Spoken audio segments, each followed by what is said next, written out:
Hey guys, my name is Mannequin and welcome back to Mastering EDM with Logic Pro. As you can see, I do not actually have a 1080p screen right now. So the deal is what happened is just gonna kind of just go through the spiel beforehand so you kind of know what's going on. My brother bought two screens and he kind of got them for a dual setup for his workstation that because he does video work, I told you before, and he said, he'd just give me one of them. Unfortunately, though, they ended up being 1440 by 900, so doesn't bug him. He doesn't care. Color accuracy is great. He's enjoying them, but it wouldn't have done me any good, so he ended up keeping both of them because my screens are 1440 by 900. So, and in the end, I didn't end up getting a new screen. Sorry about that, you guys. Got your hopes up, and in the end, we're kind of still stuck with this. I might try to get a new screen, but at this point, since that little opportunity is kind of gone now, chances are I won't. And if I do, it'll be probably in a couple months. So apologize for that. But anyway, let's get into today's video. So today's video, I want to talk about choosing your vibe. And it's not just going to be choosing your vibe. I'm going to give you quite a few options to, kind of learn how to recreate a vibe. I think I'm going to stick with the electric piano for now when I start to key in notes, but I might switch over to Synth Master and then just do like a regular plain raw saw. This one's not going to be in the same format as remixing from scratch in the sense that I am going to skip over a lot of stuff in between, just so I can kind of show you how to build a track, not how to, make a track from scratch. I could do a series on that. If you guys are interested, just feel free, drop a comment below, and I might actually make an original track from scratch, like I'm doing remixing from scratch. That could be something interesting. But for now, I'm not going to do that. So, we'll see how things turn out. So I'm going to shrink that down right now because we're not going to use this anymore. There's actually one thing I want to note. I did show you kind of the chord progression for the break is 4 bars, drop patterns 4 bars. Okay, but one thing that I wanted to point out that I didn't point out last time was it is two bar sections.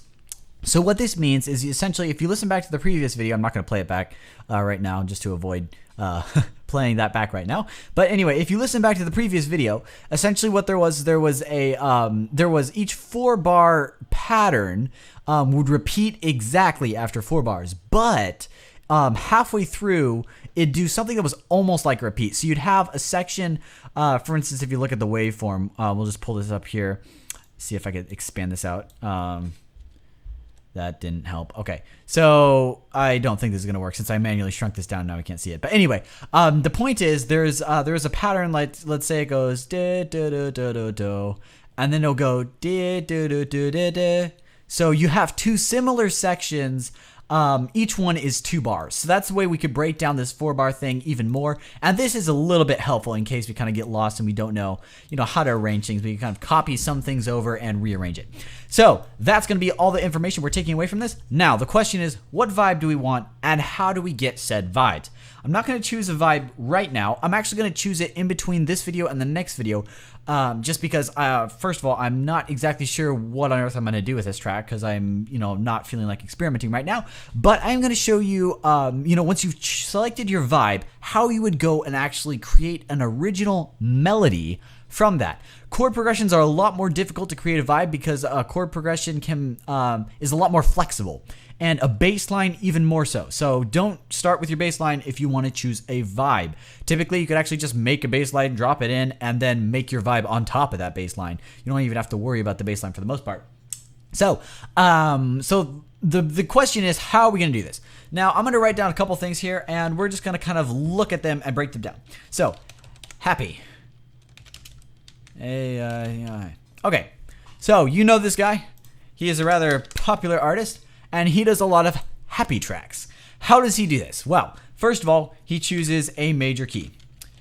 If you watched my video about some music theory stuff, you probably heard about this before. How major keys are typically happier and minor keys are more intense. So he chooses a major key and he does something that I'm going to show you here. So the note, not only what notes you choose, but also the note placement is very key. So if you have, for instance, I know that C major is just all the white keys. So I could just go like, actually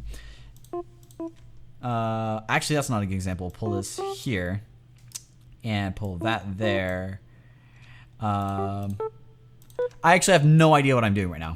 That should be muted.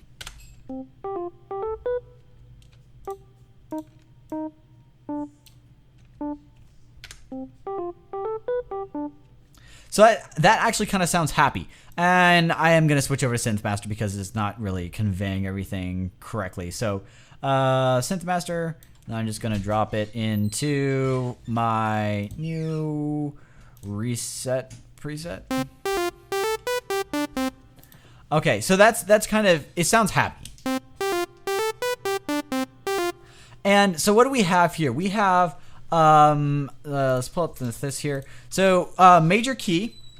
This is going to be one of the most important things. So I'm just going to put this here.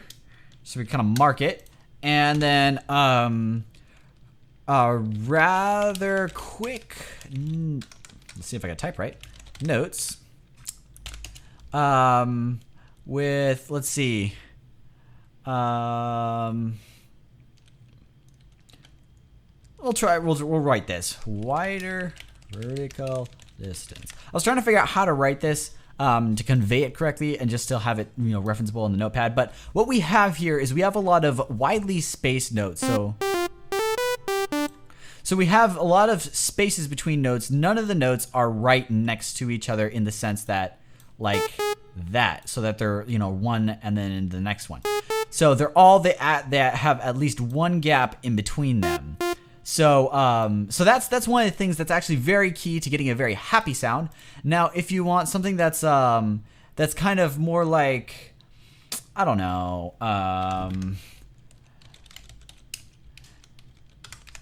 if you want a major key that's more in the style of Z, actually I spelled that wrong because his name is spelled like that. Okay, so then we're gonna do similar, smaller vertical distance. So now if we start actually pulling these things together, and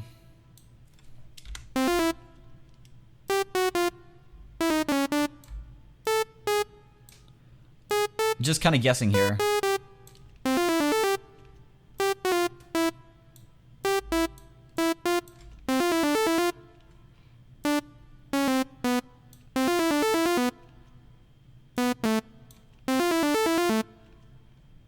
And then if, you know, you actually get like a Z style synth, I don't know, I think I might have one that's kind of like, let's see, there might be one of these. Pull this down. Yeah, maybe I don't. Yeah, I thought I had something. Oh, here we go, plug. And then we just pull this up. So you kind of get like the more quick style that that you hear Zed doing, and it's a lot more. It's a bit more. I don't know. It's almost intense. And what we're doing here is we're taking advantage of close spacing between the notes, and that gives us a lot more intense feel. Yet it stays in the major scale. So that's what we're doing here. And so that's two different types of happy. One's kind of like the Avicii style, one's the other one. So now we have calm. We're going to talk about this one here really quick. This one is going to be, I don't have an artist to kind of match it up to, but we're going to keep this one in a major key again. But this one's going to have slower notes with very... Let's see. Okay, we'll just put wide or small vertical distance. So this one, in order to get a calm sort of sound, you want more spaced out notes. So you don't actually have a lot of notes quickly up against each other. Just kind of like... actually, we want to put one here. And then there... And I need to expand this out. And then if I change this to the default preset here. Also, please note that when you're putting a note progression in, it actually does matter what type of synthesizer you're using to convey the sound, because you could get a note progression and it'll sound terrible on one thing and awesome on another thing. So you just got to be careful. Like, you can't like get a really fast violin sound and expect it to sound like a pluck would. So when you're testing out your melodies and stuff, you got to kind of allow for some more. You got to make sure you're choosing the right synthesizers to go with it. You're not just like, running in whatever default thing you have going and trying to make something that sounds good off of that. So you have to keep that in mind.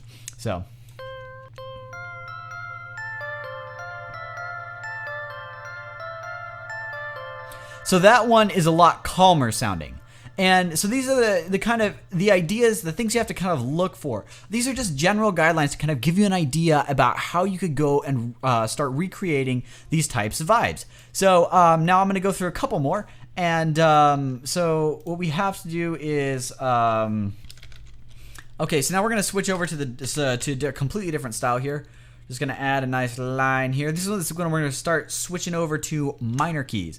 Now, I would like to say that there are probably more ones that you could do in a major key, although these are the ones that come to mind for me. And I just want to kind of give you a nice variety here. So this is going to be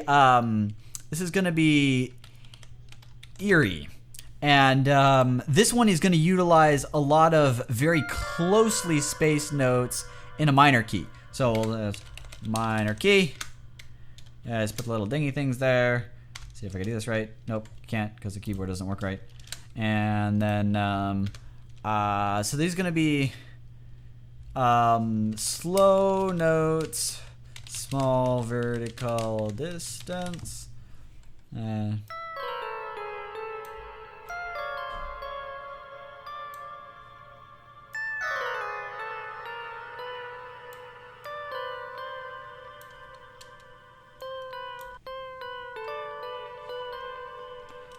That's not a good example. Here we go.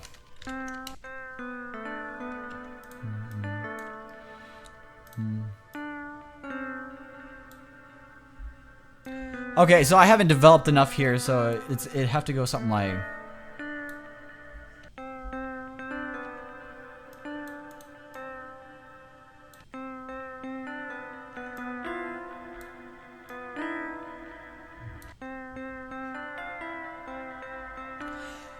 This isn't working as I hoped. Okay, so let's see. Part of the problem is here I do have a happier sounding synthesizer, which is actually some of the problem. I have it also at a high note, which can make a difference. So, but bringing this one down, it kind of starts to sound not quite as great.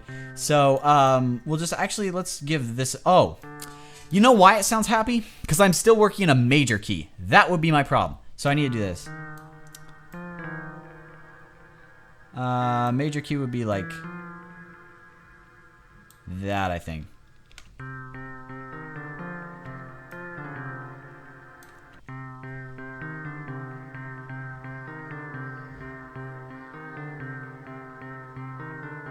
So that's kind of like a more eerie sound, and you could bring this up.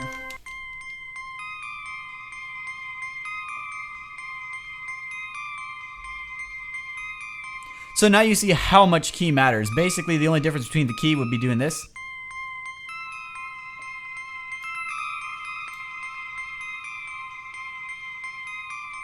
So the key does actually make a considerable difference there. So this would be major key. There we go. So it does sound a lot brighter and happier. If I pull it down here, it's a minor key now. So that's where you kind of get the eerie sound when you start to have things that obviously this one's not a great example of eerie because it's not slow enough. So I could actually, let me just pitch this down.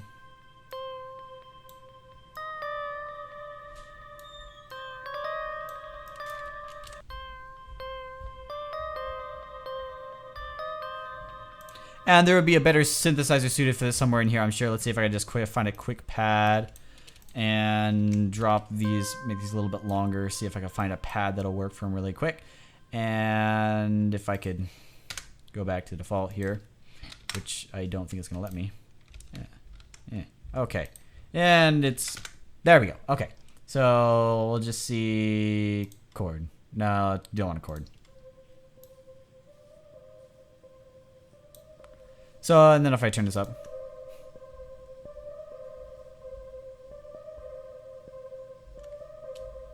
So it sounds a lot more eerie. Okay, so things. Now, there is one style that I haven't quite actually figured out how to do, what I'll briefly touch on here. This one is going to be, which one's it going to do? Okay, epic.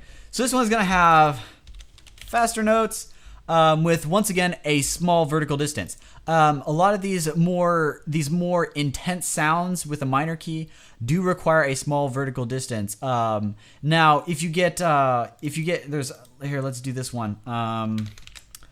Just to kind of foreshadow some things. Wide, which would be faster notes with a wider vertical distance. Okay, and I'll show you what that is in a second. But so if we get these, we have the faster notes and we have epic. So so this is kind of what you'd get for like trance. This is really what trance is based off.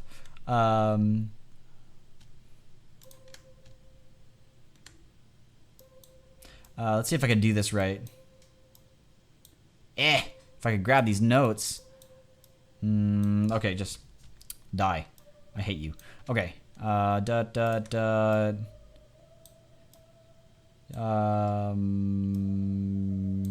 Dot dot dot. Dot. Dot. There we go. Okay, so then I'm just gonna change this over to. I'm sure I have a supercell somewhere here. So let's see. I know 6. This one is kind of like a supersaw, although I don't think it's in stereo. So I'm just gonna do this really quick and throw everything in stereo, and then it'll sound nice and wide. Okay, and it's probably pretty loud.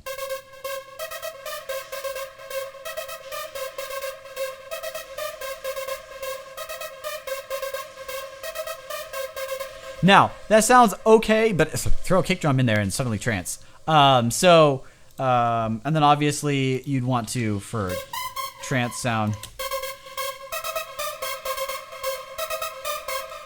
And then, whoops, didn't want to grab that. And you do the same thing again, throw it down one more octave.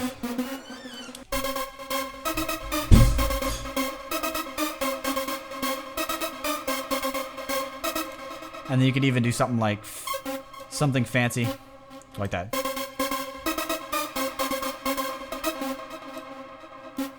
Move this over halfway here. That didn't work. Okay, so anyway, you get the idea. So that's what epic is. And then, so now the difference between this and the wide is more suited for when you get it's 3, 4, 5, 6, 7 probably.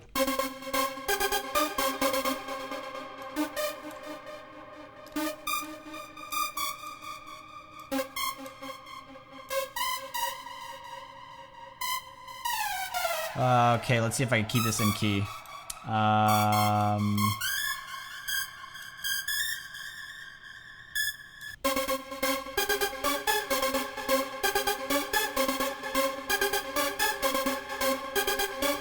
So it's still in key, but I'm putting a lot wider spacing, and this was actually the one style that I wasn't sure whether or not I'd be able to get it. Because this one is the, I hate to say it, but it makes me think Egyptian. I mean, I don't know why, but this one is like, I did a Big Room House remix just recently that had a style similar to this in the drop, and it has like this kind of, I don't know, it sounds almost African-ish style almost. So it's the reason I say that is because the first time I heard this kind of style was in a African sort of song a long time ago. It wasn't even EDM. So that's the reason I call it this, but I have no idea what this style would be called. But this is actually one of the ones I wasn't trying to make. But wide, yeah, it is. Actually, wide, I just remembered, is also slower notes. So that could be the difference between this one and, we'll say, African. So that's bad way to phrase it there because I don't even know what African music sounds like usually. But so we'll just say that we'll just do this. We'll just put it this way. We'll pretend this is actually the case, because I know if I go like if I take all these.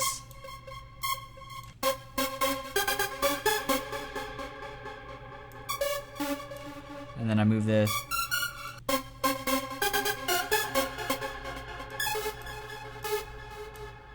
And then if I extend the length of all these, like so.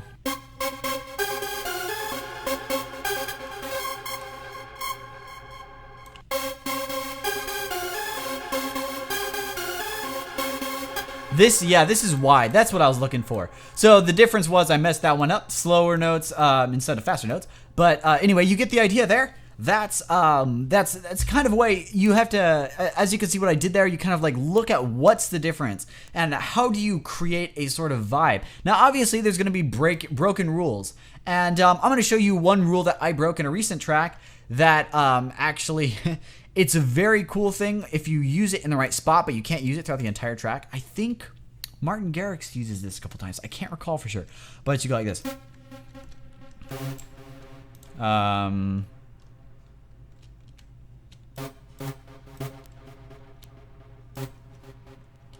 Actually, we'll do this. Okay, so let's see if I can place the notes right.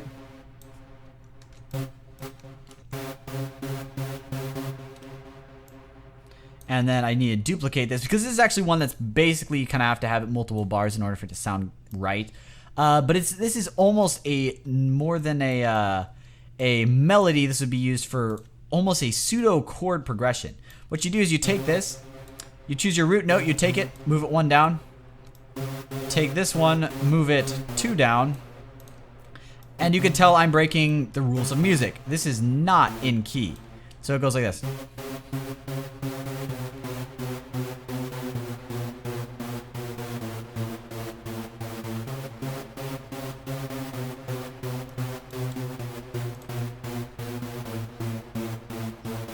That's not in key, that's chromatic. As you can see, I just slide down 1 note each time. And if you could go through with different synthesizers and actually see how this can really change up some stuff. So our arpeggiated sequences typically are affected by this quite a bit. Unfortunately, I don't have long notes, so if I turn on one of these, it's not going to work quite right. But here we go.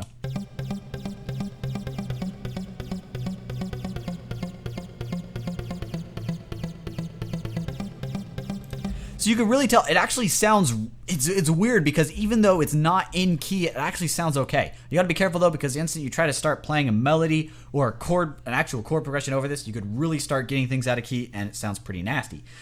So be careful with that one. But that is something interesting. So if you want to get a more, disturbing sort of sound, break a musical rule. So like take an idea you have for a melody and then make it so it's not musical in a sense, and then try to work it so it sounds right even though it's not in key. So like change keys halfway through or something like that. And if you do it right, you could get some really cool sounds like what I was talking about this one.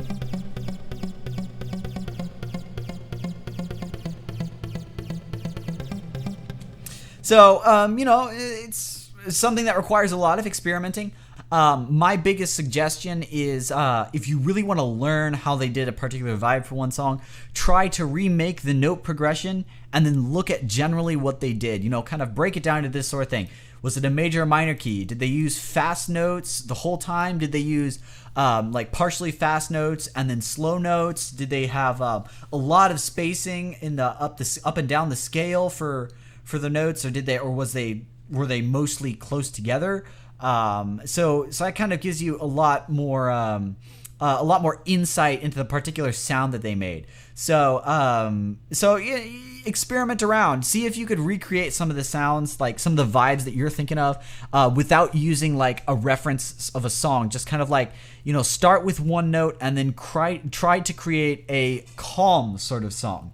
And then maybe close the project once you're done. Save it if you like what you end up making, and then start another one. Try to make like a very wide sort of sound. And remember that, like I said earlier, the synthesizer you use does actually make a notable difference. So make sure you're using a synthesizer that will fit the sound, because if you're using like a dubstep bass and you try to make something happy, it might sound really off. or if you try to make, something that sounds, I don't know. But anyway, yeah, just make sure you put some thought into the synthesizer you're using. It's like the synthesizer is like literally half the thing. You got the notes and you have the synthesizer. That's basically half of it. So basically, next time I'm gonna have something for us to work with. I'm already gonna have I think I'm probably gonna have a melody already. I might not do the chord progression. We'll see. But in the next video, I will actually have something here, and I'm gonna talk about another component of building a track. Remember, I'm not gonna show you how to make a track from scratch. I'm just talking about assembling your track, like start to finish. What thought process do you need, and what kind of in-between spots do you need to work with? So that's all for this video. I hope you enjoyed it, and I hope I wasn't too dull here. Here, let me pop this up one more time. But so you guys could kind of see our thought process so far. We kind of talked about breaking it down. We have all that we've kind of, chopped up here, shown you, how we're going to lay it out. Now we've selected our vibe. I personally haven't selected my vibe, but this is how you would go about taking your approach. You choose, do I want to make an intense track? Do I want to make a happy track? Do I want to make, whatever? Then you just kind of, you choose your vibe, and then you could start working towards it using, you don't have to use these. You could just kind of learn what you're going for by yourself if you want to. That way you'll have full control over what you're doing.